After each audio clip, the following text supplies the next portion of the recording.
प्रणाम। आज 24 जनवरी है और कृष्णांश चालिया का दूसरा दिन है और आज से हम शुरू कर रहे हैं कृष्णांश कौन की एक थोड़ी सी इंफॉर्मेशन कि कृष्णांश है कौन। तो आप जैसा देख रहे हैं इसमें पीछे एक पोस्टर लगा है, उसमें दिखा रहे हैं कि कृष्णांश हैं कृष्ण थे अंश जिसके, कृष्ण है अंश जिसके। कृष्ण थे तो है नहीं, है अभी तो। और यानी महाविष्णु, अगर नीचे आप ध्यान से देखेंगे तो नीचे लिखा है महाविष्णु। प्रणाम। कृष्ण है अंश जिसके, कृष्णांश। और असल में कृष्णांश को हवा की ऊर्जा कहा गया है, जो हवा को प्राण देते हैं, आकाश तत्व को प्राण देते हैं, यानी तत्वों को प्राण देते हैं जो, वो है कृष्णांश। और प्राइमरीली सभी तत्वों में कृष्णांश ऊर्जा के रूप में बैठे हैं। ऊर्जा का जो मूल रूप है, जो प्रकृति का जो रूप है, प्राकृतिक रूप है, वो है कृष्णांश। उसी का नाम है कृष्णांश, ऊर्जा का नाम है कृष्णांश। और वो ऊर्जा जो हवा को चलाती है, 5 तत्वों को चलाती है, 24 मॉलिक्यूल को चलाती है, पंचभूत को चलाती है, तो उस ऊर्जा का नाम है कृष्णांश। और हवा के माध्यम से हम लोग इसका उपयोग करते हैं। बाकी तत्वों में इसका उपयोग करने के लिए बहुत सारे प्रोसीजर्स दिए गए हैं, इसीलिए ये कृष्णांश चालिया का जो प्रोसीजर चलाया गया है 40 दिन का होता है। 23 जनवरी से शुरू हुआ था। एक्चुअली 23 जनवरी 2014 एक बहुत ही महत्वपूर्ण दिन है, जिस दिन महाविष्णु को धरती पर आना था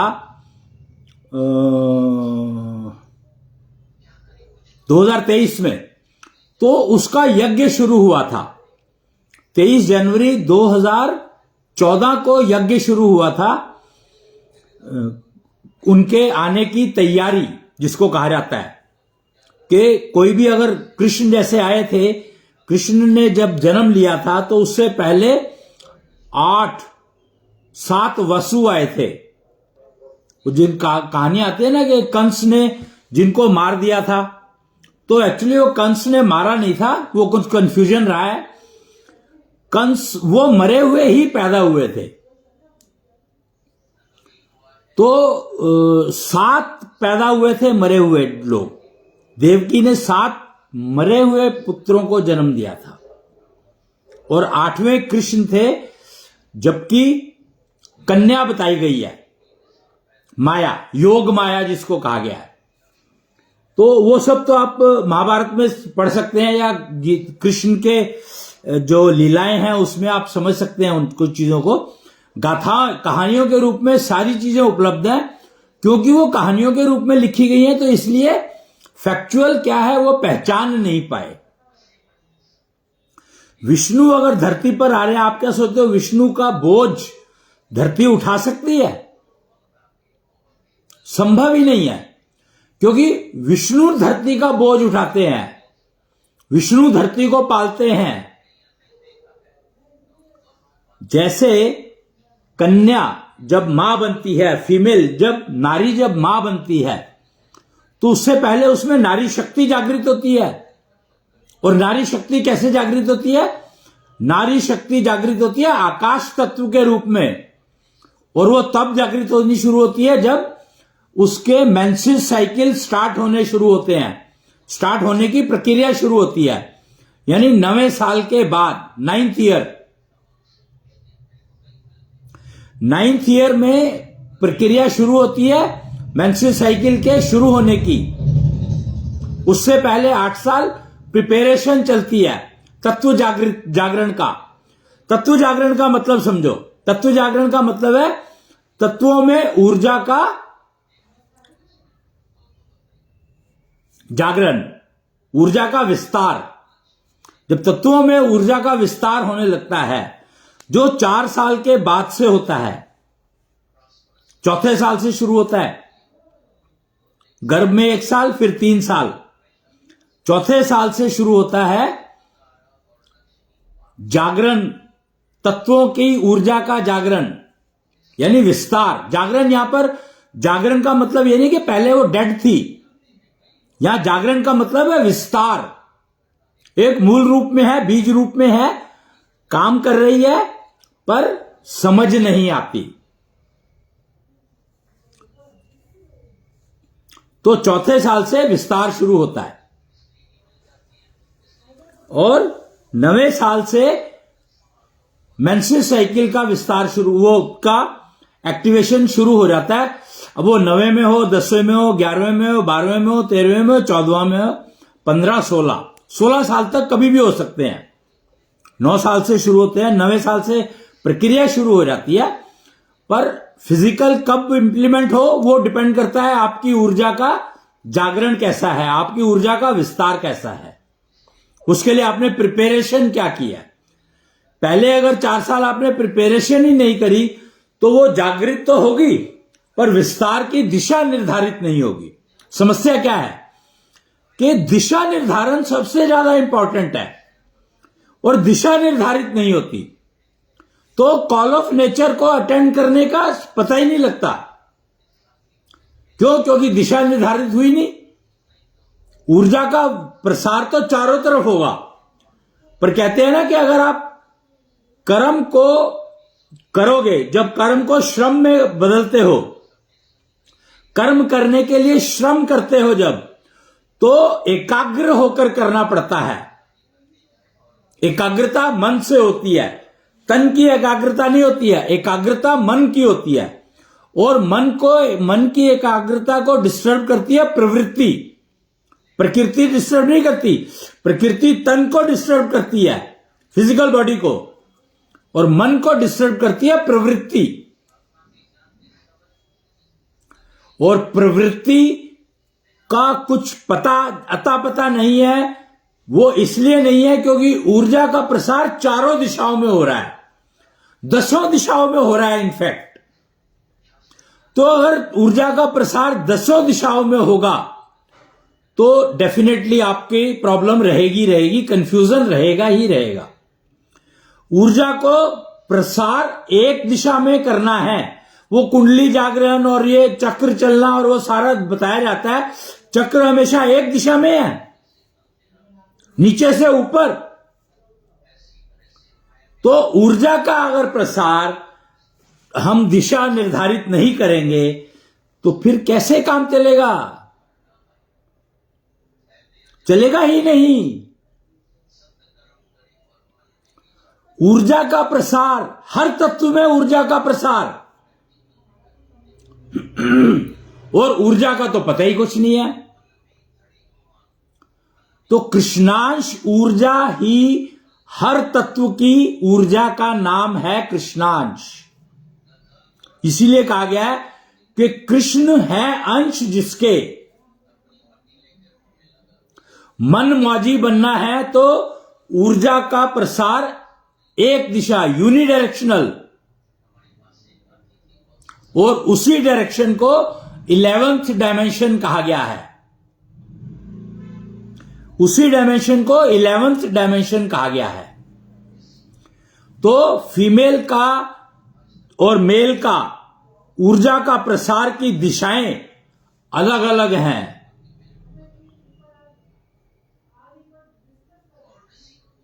बहुत फर्क है, जेंडर का इतना फर्क है कि कोई गणित ही नहीं है। ऊर्जा एक ही है, कृष्णांश ऊर्जा, पर जेंडर बेस्ड प्रसार है उसका। मेल के लिए अलग तरीके हैं, फीमेल के लिए अलग तरीके हैं। नारी शक्ति जागरण, पुरुष में नारी शक्ति जागरण नहीं होता है।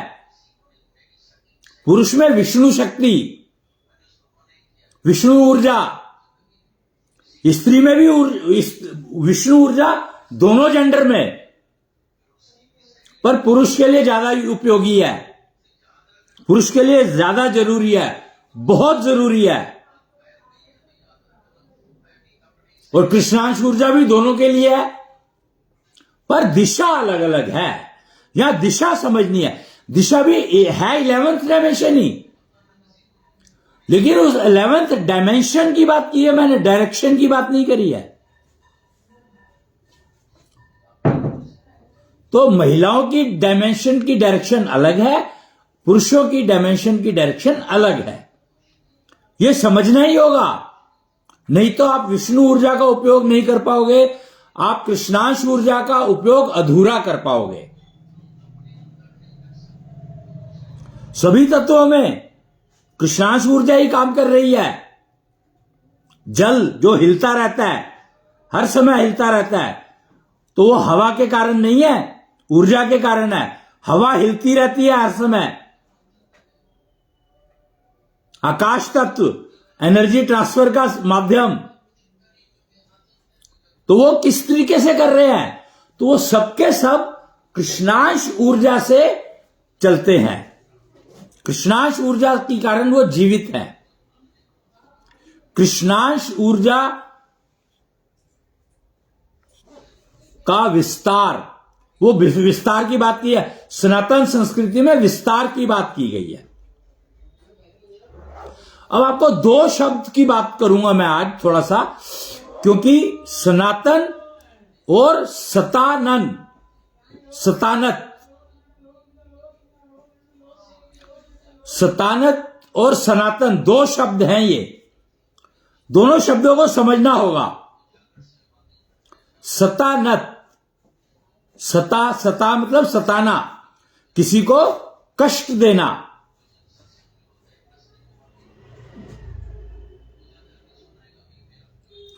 दो तरीके हैं। किसी को, वो कहते हैं ना कि कोई आदमी आपको रिस्पेक्ट करता है तो उसके दो कारण हैं। एक तो वो दिखावा कर रहा है, क्योंकि आपने उसको इतना सताया कि वो आपकी रिस्पेक्ट करने को मजबूर है। जबरदस्ती जिसको कहा जाता है, एनफोर्स्ड। तो वो है सतानन, सतानत, कि नतमस्तक हुआ आपके सताने के कारण। आपने उसको इतना कष्ट दिया कि वो आपकी बात मानने को मजबूर हो गया, नतमस्तक हो गया आपके सामने। तो वो तो है सतानत। और एक है सनातन। सनातन, तब तक ये खा लो, चीकू खा लो, सना हुआ तन, ऊर्जा से सना हुआ तन, वो तन जो कृष्णांश ऊर्जा से भरा हुआ है, उसको कहते हैं सनातन। क्योंकि कृष्णांश ऊर्जा जो है, ऊर्जा सनातन है, ट्रांसफॉर्म होती है, पर सनातन है।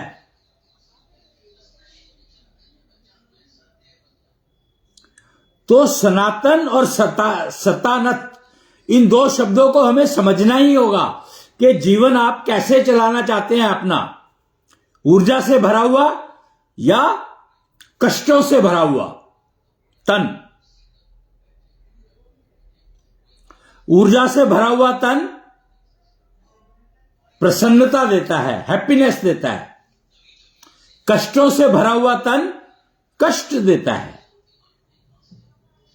देगा ही। कुछ कष्ट तन के रूप, तन में ही रह जाते हैं, तो वो समझ में आते हैं, दिखते हैं। पर कुछ कष्ट मन में चले जाते हैं।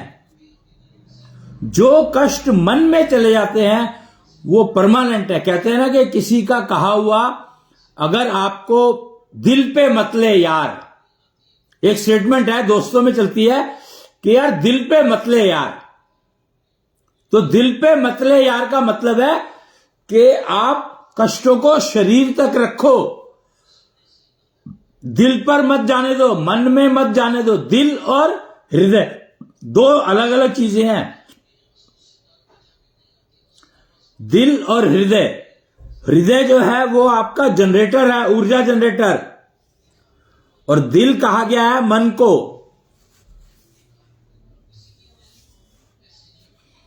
Conscious mind and subconscious mind. Brain के बारे में नहीं कुछ कहा गया कि ब्रेन जो है वो कॉन्शियस और सबकॉन्शियस है क्या, या माइंड ही है। Subconscious mind and conscious mind, ये तो कहा जाता है, पर सबकॉन्शियस ब्रेन या सबकॉन्शियस ब्रेन या कॉन्शियस ब्रेन नहीं कहा जाता। पता नहीं क्या चक्कर है ये, मतलब बहुत कंफ्यूजन फैला हुआ है। तो ये सारा कंफ्यूजन का कारण, एकमात्र कारण है, कंफ्यूजन जो आता है आकाश तत्व में, जब आपकी ऊर्जा का विस्तार रुक गया तो आपके जीवन में कंफ्यूजन आना शुरू हो गया। आप ये समझ लो मोटी बात कि आपके आकाश तत्व में जैसे ही कंफ्यूजन आना शुरू हुआ तो आकाश तत्व में का ऊर्जा का विस्तार रुक गया, तो आपको कंफ्यूजन आना शुरू हो गया, समझ लो आप। तो ये आप मान लो कि अगर आपको कंफ्यूजन हो रहा है, डिसीजन मेकिंग में समस्या आ रही है, तो आपका आकाश तत्व का विस्तार रुक गया है।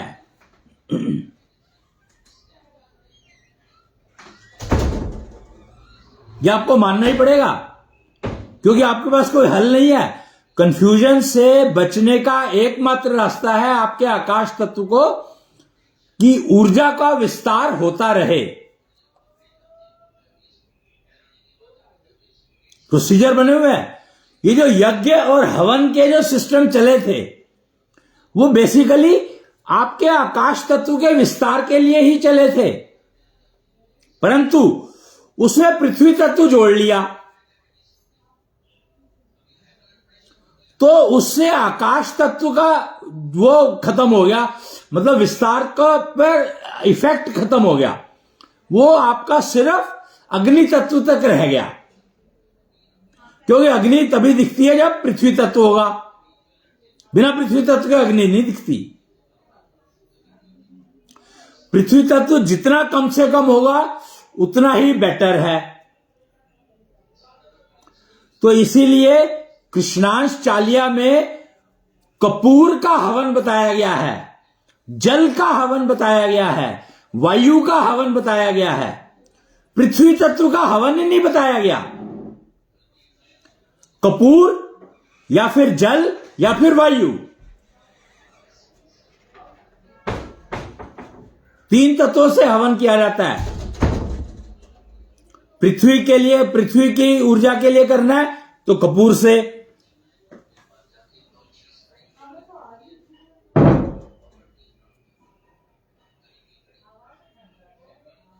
तो कृष्णांश चालिया का जो सिस्टम शुरू किया गया, यज्ञ का प्रोसीजर शुरू किया गया, वो इसीलिए किया गया कि ये हम बता सकें कृष्णांश कौन। तो कृष्णांश सभी तत्वों की ऊर्जा जिसका विस्तार करना ही मानव जन्म में संभव है। मनुस्मृति क्या कहती है? ओरिजिनल मनुस्मृति, स्मृति और श्रुति यानी लिखा हुआ नहीं, बोला हुआ। ऊर्जा लिखने में ऊर्जा नहीं, आप लिखा हुआ पढ़ते हो तो उसमें ऊर्जा की जरूरत नहीं होती आपको। तो इसीलिए ऊर्जा के ऊपर इतना कंफ्यूजन है कि ऊर्जा के बारे में पता ही कुछ नहीं है। ऊर्जा सिर्फ बोलने और सुनने से ट्रांसफर होती है, पढ़ने से ऊर्जा का कोई कनेक्शन नहीं है।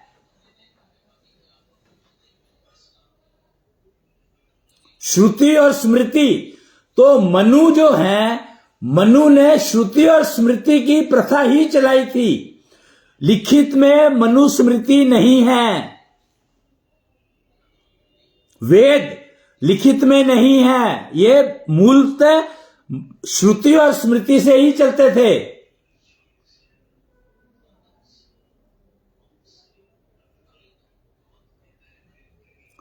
ये और मतलब आपको ऊर्जा का प्रसार करना है तो कौन से तत्व के लिए ऊर्जा करनी है, तो उसके लिए कौन सा हवन करना है, ये आपको समझना ही पड़ेगा। क्यों? क्योंकि सब हवन के जो कंटेंट है वो अलग अलग है, मटेरियल अलग अलग है। दिन किस दिन कर रहे हो वो दिन को समझना पड़ेगा। हर दिन के प्रोसीजर अलग अलग हैं। 7 दिन, 7 क्यों? Why 7 only? क्योंकि सप्त ऋषि, सप्त वसु, अष्ट वसु है, वैसे 8 वसु बताए जाते हैं, पर काम 7 वसु करते हैं। 8वां तो मॉनिटरिंग का है, इंप्लीमेंटर है वो तो। जैसे गंगा ने 7 पुत्र बहाए थे, 8वें भीष्म थे।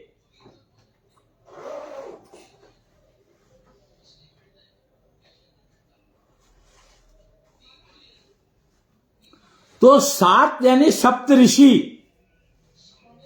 7 यानी 7 ग्रह, प्लेनेट 7 ही है सिर्फ।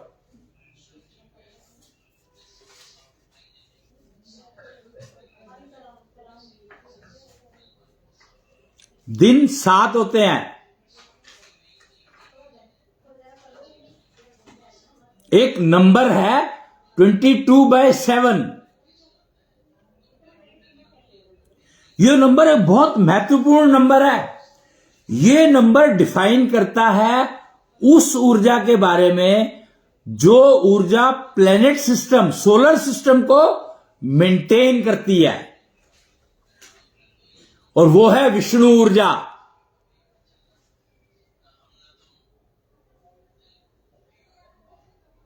वही है विष्णु ऊर्जा जो सोलर सिस्टम को मेंटेन करती है। और आपके अंदर 7 प्लेनेट हैं, 7 प्लेनेट आपके अंदर हैं।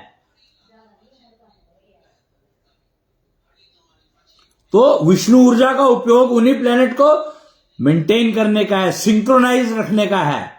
Synchronise word is very important. अगर आपका सोलर सिस्टम ठीक चल रहा है, यानी वो सिंक्रोनाइज है, तो ठीक चल रहा है।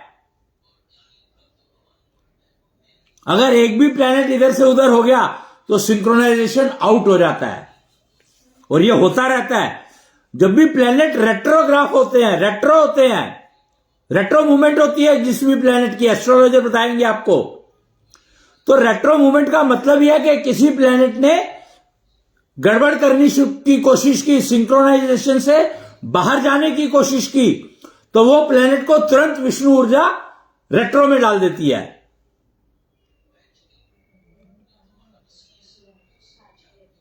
तो आपको अपनी विष्णु ऊर्जा को उपयोग करना सीखना ही पड़ेगा। और उसके 2 आयाम हैं। विष्णु ऊर्जा 2 उसमें डिवाइडेड है, पीताम्बरो और ब्लू ब्रिजो।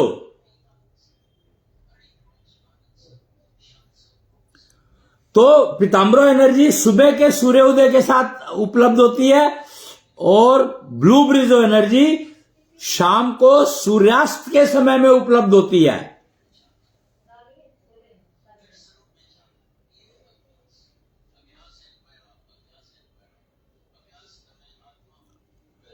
हम लोग कृष्णांश कौन समझने की कोशिश कर रहे हैं कि कृष्णांश है कौन। तो अब यहां पर दूसरे अगले 2 शब्द मैं पकड़ता हूं। एक है शंख और एक है बांसुरी।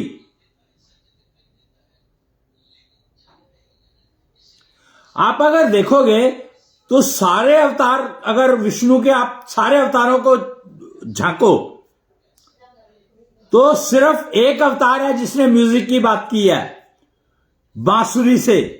बांसुरी क्यों? क्योंकि वो बांस की बनती है।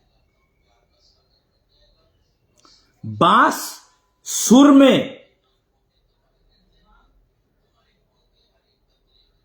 बांसुरी यानी बांस जब सुर में आवाज निकालता है तो बांसुरी बनता है।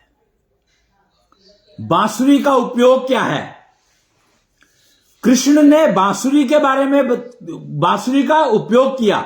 बांसुरी जब बजाते थे तो सारे पेड़ पौधे, जानवर, गायें इकट्ठी वापस आ जाती थी, अपने आप इकट्ठी होकर के सभी सुनते थे उसको, मधुर। और शंख, जब शंख बजता था तो सभी इकट्ठे हो जाते थे। दोनों का पर्पस एक ही है, इकट्ठा करना। नगाड़ा जिसको कहते हैं, नगाड़ा बजाया तो नगाड़ा है एक इंफॉर्मेशन शेयर करने के लिए, पहला वो पर वो नेचुरल इंस्ट्रूमेंट नहीं है। बांसुरी नेचुरल इंस्ट्रूमेंट नहीं है वैसे तो,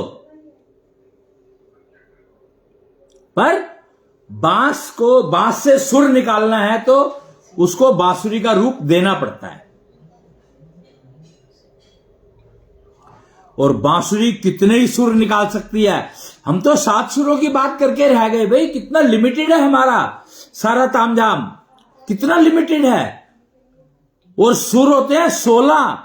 कृष्ण ने बांसुरी उठाई तो बांसुरी जो है वो 16 सुर दे सकती है।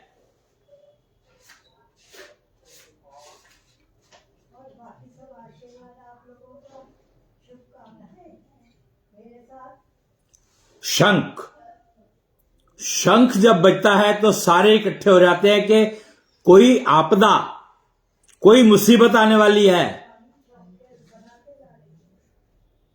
या कोई बहुत ही ऐसी एनर्जी आने वाली है जिसका आप उपयोग कर सको, या कोई ऐसी मुसीबत आने वाली है जिससे आप लड़ सको, आपदा। शंख जब बजता है तो कृष्णांश कौन? कृष्णांश वो जो शंख से धुन निकाले और बांसुरी से नाद। शंख नाद, युद्ध से पहले शंख नाद बजाया जाता है। शंख नाद बजता है तो युद्ध होता है, और बांसुरी धुन बजती है तो रास होता है। बांसुरी धुन बजती है तो रास होता है। रास मतलब रस, विष्णु ऊर्जा का रस। तो बांसुरी से विष्णु ऊर्जा निकल सकती है। बांस एक बहुत ही महत्वपूर्ण घास है। कितनी बड़ी हो जाती है लंबाई घास की। वही एक ऐसी घास है जो लंबाई 50 फुट तक हो जाती है, सुना ज्यादा भी हो जाती होगी।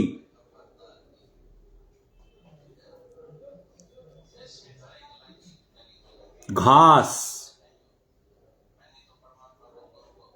जो 24 घंटे ऑक्सीजन देती है। दूर्वा जो पूजा में उपयोग होती है, दूर्वा कहा जाएगा उसको, दुर्वासा ऋषि थे।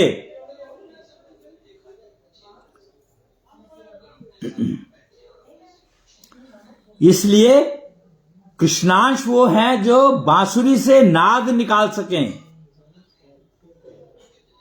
और नाद का मतलब है सर्वनाश।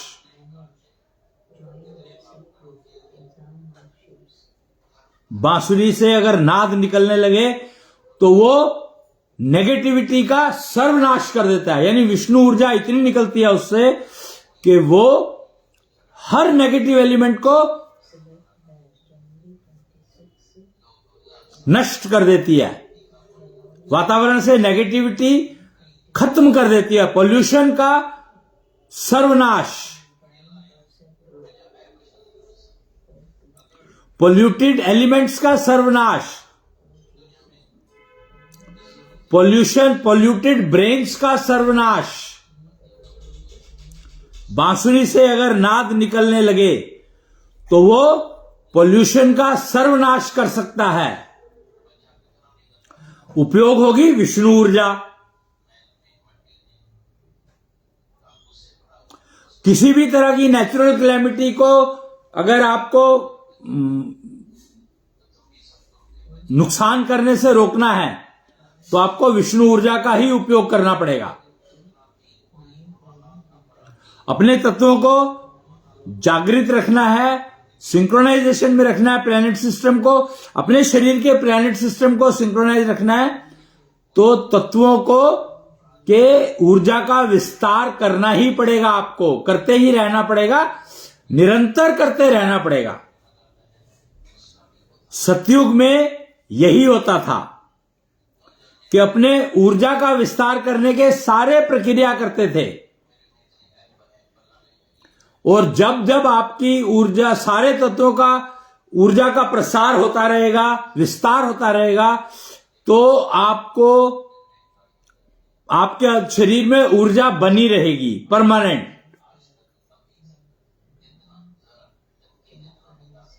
बस आपका काम है ऊर्जा का विस्तार होते रहने देना, वो सब कर्म करना, वो सारे प्रक्रिया करना जो आपकी तत्वों की ऊर्जा का विस्तार करता रहे।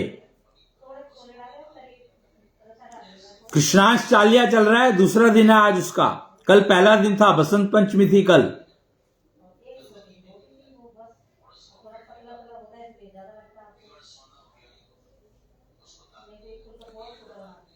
तो आज कृष्णांश कौन? जो बांसुरी से नाद निकलवा दे और शंख से धुन। अगर शंख से धुन निकलने लगती है तो वो बता रही है कि आपके अब आप इकट्ठे हो जाओ, क्योंकि ऊर्जा आने वाली है। यहां पर एक खास ऊर्जा आने वाली है जो आपको बहुत लाभ दे सकती है। आप जितनी रिसीव करना चाहें कर लें। शंख जब धुन बजाता है तो पॉजिटिव ऊर्जा जनरेट होती है। जब नाद बजाता है तो किलिंग ऊर्जा यानी नेगेटिव ऊर्जा जनरेट होती है और वो मारती है, क्योंकि उसको किल करना है, पोल्यूशन को खत्म करना है, जला देना है। नेगेटिव ऊर्जा जलाने का काम करती है और पॉजिटिव ऊर्जा प्रकाश देने का काम करती है। मोटा मोटा आप ये समझ लो, ऊर्जा में नेगेटिव ऊर्जा किसको कहा गया है? जो जलाती है, और पॉजिटिव ऊर्जा उसको कहा गया है जो प्रकाश देती है। बस आप ये दो चीजें समझ लो तो जिंदगी आसान हो जाएगी। जेलिसी, जेलिसी इज नेगेटिव ऊर्जा इन हाईएस्ट। तो वो अपने को सबसे ज्यादा नुकसान अपने को देती है, और वो नुकसान आप दूसरों को देने की कोशिश करते हो। अगर आप अपने आप को दूसरों की जेलिसी से बचाना चाहते हो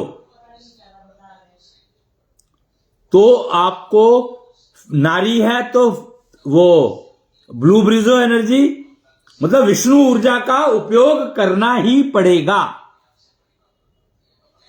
विष्णु ऊर्जा का प्रसार ही आपको बचा सकता है। नेगेटिव ऊर्जा जलाती है और पॉजिटिव ऊर्जा प्रकाश देती है। शिव ज्योति जले मस्तक में, तो तभी संभव है जब आप पॉजिटिव ऊर्जा अपने अंदर विकसित कर ले। पॉजिटिव ऊर्जा विकसित तब होती है जब आपके पहले आपके पांचों तत्वों की ऊर्जा का विस्तार हो रहा हो, और विष्णु ऊर्जा से सिंक्रोनाइजेशन उन विस्तारों का। देखो, हर तत्व की अपनी ऊर्जा, उसका विस्तार होना चाहिए, तो वो होगा कृष्णांश ऊर्जा से, और वो सारे के सारे सिंक्रोनाइज रहें, वो होगा विष्णु तत्व ऊर्जा से।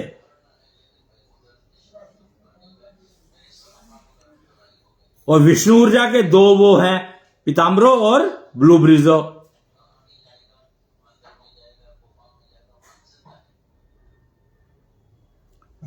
तो कृष्णांश चालिया में आज मैंने आपको जो बताया है वो बताया है ऊर्जा का,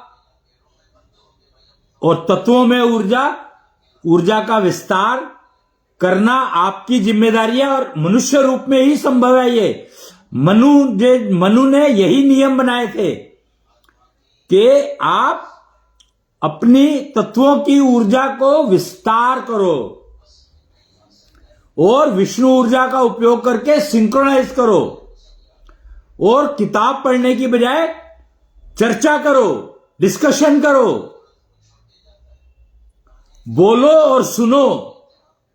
स्मृति एंड श्रुति। स्मृति मतलब बोलना, स्मृति मतलब याद करना नहीं होता है, स्मृति मतलब बोलना होता है, और श्रुति मतलब सुनना।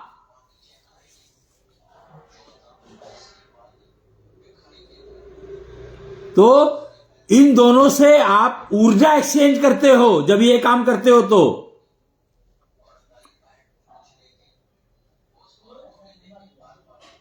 श्रुति से विष्णु ऊर्जा जाती है अंदर और स्मृति से आपकी ऊर्जा सिंक्रोनाइज होती है। जो तत्वों की ऊर्जा है उसका विस्तार जो है वो सिंक्रोनाइज होता है बोलने से synchronisation in energy of the elements, कृष्णांश ऊर्जा का सिंक्रोनाइजेशन। और सुनने से विष्णु ऊर्जा जाती है आपके शरीर में और यही आधार है टेलीपैथी का।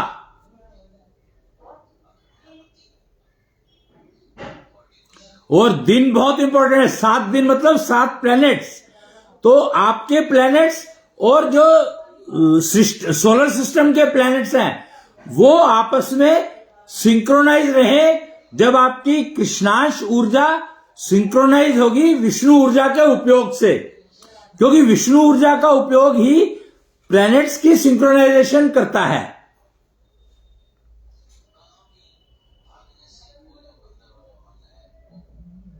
ज्ञान है तो विज्ञान है, बाकी सब अज्ञान है।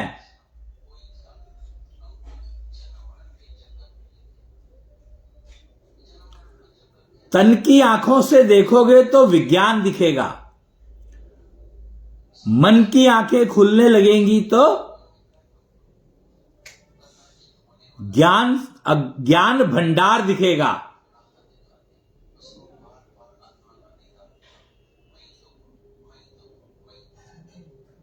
और मन की आंखें तभी खुलती है जब आपके 5 तत्वों का विस्तार शुरू होता है। विस्तार में सिंक्रोनाइजेशन शुरू होता है तो मन की आंखें खुलने लगती हैं।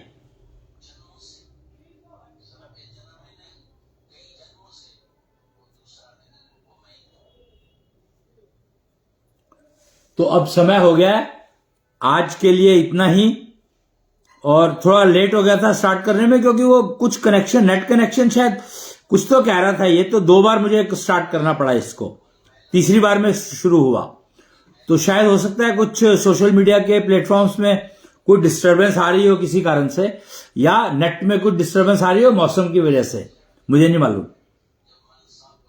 खैर, तो आज के लिए इतना ही। कृष्णांश कौन के अगले एपिसोड में फिर मिलेंगे। तब तक के लिए जय कृष्णांश, जय जय कृष्णांश। ताऊ अकूतनाथ की जय। ताऊ अकूतनाथ कौन, इसके बारे में कल मैंने बताया था, तो आप उसको कल के वीडियो में सुन सकते हैं, समझ सकते हैं। जय कृष्णेंद्र।